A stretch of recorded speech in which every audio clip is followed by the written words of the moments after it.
L'exposition Quand la forme parle, au Frac Centre Val-de-Loire, présente la scène architecturale japonaise de ces 25 dernières années à travers 3 grandes thématiques: forme et environnement, concevoir l'architecture pour la communauté et la relation entre public et privé. Aujourd'hui, nous allons parler de la manière dont la nature influence les formes de l'architecture. Le rapport que les Japonais entretiennent avec la nature est assez ambigu. Si la nature est vénérée à travers les kami, les esprits de la forêt, ou sublimée avec les arts du jardin ou du bonsaï, elle est aussi redoutée. Éruptions volcaniques, tremblements de terre, tsunamis, l'archipel ne manque pas de catastrophes provoquées par la nature. Les architectes prennent en compte ces contraintes en créant par exemple des architectures capables de résister au séisme. Le bois, matériau traditionnel de l'architecture japonaise, est ainsi privilégié par Studio Velocity lorsqu'ils conçoivent les bureaux à Sano, couverts d'un remarquable toit incurvé.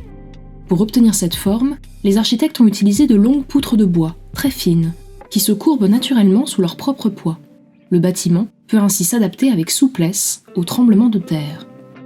D'autres, comme Ata Tomohiro, cherchent à créer une forme qui s'adapte à la nature environnante.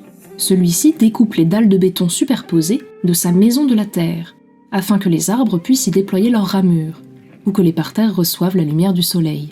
L'habitation accueille ainsi la nature en son sein même, maison et jardin s'entremêlent. Enfin, l'architecture fait l'éloge de la nature, avec la chapelle Le Son du Vent de Ashizawa Ryuichi. Ce bâtiment est en fait un gigantesque instrument de musique installé sur la berge du lac Biwa, le plus grand lac du Japon. Sa forme incurvée est une caisse de résonance qui amplifie le bruit des vagues du lac. Lorsque le vent se met à souffler, les cordes tendues contre la charpente se mettent à vibrer et émettent une musique jouée par le vent, comme une harpe éolienne. L'architecte a voulu faire de cette chapelle un lieu où les visiteurs peuvent ressentir la beauté et la puissance de la nature. Retrouvez ces architectures au Frac Centre Val-de-Loire, dans le cadre de l'exposition Quand la forme parle, nouveaux courants architecturaux au Japon, de 1995 à 2020.